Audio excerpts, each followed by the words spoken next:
एक बार गौतम बुद्ध अपने शिष्य आनंद के साथ एक गांव से दूसरे गांव की ओर प्रस्थान कर रहे थे। गर्मी का दिन था और धूप बहुत ही कड़ाके की थी। रास्ते पर चलते चलते काफी समय हो गया था और आनंद के मन में सवाल उठ रहा था कि आखिर वो गांव कब आएगा और कितनी दूर है। इतने में रास्ते में एक खेत में एक अधेड़ उम्र का व्यक्ति काम कर रहा था। आनंद ने महात्मा बुद्ध से कहा, गांव और कितना दूर है, चलिए इन अधेड़ उम्र के आदमी से पूछ लेते हैं। इस बात पर महात्मा बुद्ध ने हामी भरी और उस व्यक्ति से पूछा कि आने वाला अगला गांव कितना दूर है। इस पर उस व्यक्ति ने जवाब दिया, बस कुछ ही दूर और फिर आप उस गांव तक पहुंच जाएंगे। और इतना कहते ही महात्मा बुद्ध ने उस व्यक्ति की तरफ देखकर थोड़ा सा मुस्कुराया और उस व्यक्ति ने भी महात्मा बुद्ध को देखकर थोड़ा सा मुस्कुराया। लेकिन ये बात आनंद को हजम नहीं हुई। वह समझ नहीं पा रहा था कि इन दोनों जन के मुस्कुराने का कारण क्या है। बस फिर क्या, वे दोनों आगे बढ़ गए। उतनी ही दूरी फिर से तय करने के बाद रास्ते में आनंद के मन में फिर से सवाल उठा कि उस खेत में काम कर रहे व्यक्ति द्वारा बताए गए रास्ते के मुताबिक तो हम गांव पहुंच जाते, पर ऐसा नहीं हुआ। आगे कुछ दूर और चलने के बाद उन्हें एक महात्मा मिले। आनंद ने उन महात्मा से फिर वही सवाल पूछा कि आगे आने वाला गांव कितना दूर है। महात्मा ने जवाब दिया कि बस 2 से 4 किलोमीटर और दूर है। इतना सुनने के बाद आनंद ने सोचा, अब तो बस पहुंच ही गए।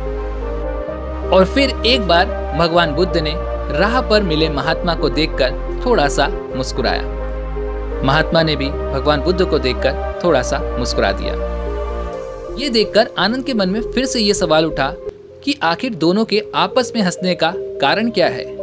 फिर क्या, फिर से महात्मा बुद्ध और आनंद आगे की तरफ बढ़ चले।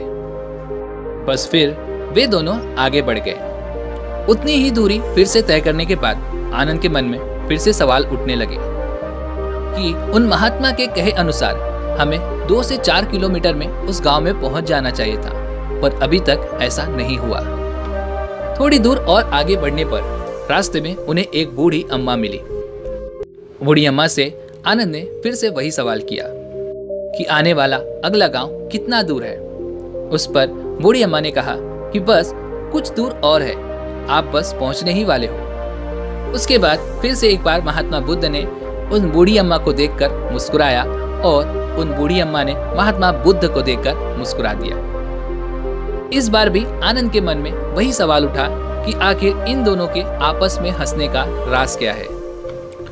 लेकिन अब की बार आनंद के सब्र का बांध टूटने लगा और कुछ दूर जाकर आनंद ने अपने कंधे पर जो सामान उठाकर रखा था उसे जमीन पर पटक दिया और कहा, हे भगवान बुद्ध, वैसे तो आप कहते हैं कि बेवजह सवाल करना सही नहीं होता, पर फिर भी मेरे मन में जो एक सवाल है वो काफी समय से मुझे अंदर ही अंदर खाए जा रहा है कि हम जिससे भी रास्ता पूछ रहे हैं वह हमें बस थोड़ी दूर कहकर आगे बढ़ाए जा रहा है और आप कभी उन्हें देखकर मुस्कुराते हैं तो कभी आप उन्हें देखकर हंसते हैं। इस चीज को कृपया करके मुझे समझाइए।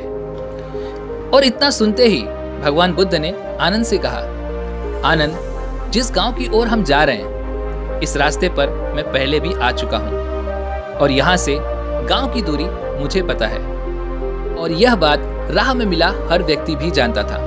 बस इसीलिए मैं उन्हें देखकर और वे मुझे देखकर मुस्कुराते थे। जिस तरह हम लोगों को उनके लक्ष्य प्राप्ति के लिए उन्हें उपदेश देते हैं और उन्हें अपने जीवन पथ पर सफलता हेतु निरंतर चलने को प्रेरित करते हैं, बिल्कुल ठीक उसी तरह से राह में मिला हर व्यक्ति हमें हमारे कार्य पथ पर हमारी मंजिल की ओर निरंतर बढ़ते रहने का उपदेश और राह देता गया। भगवान बुद्ध की इस बात को सुनकर आनंद मुस्कुरा उठा और गांव की ओर चलना शुरू कर दिया।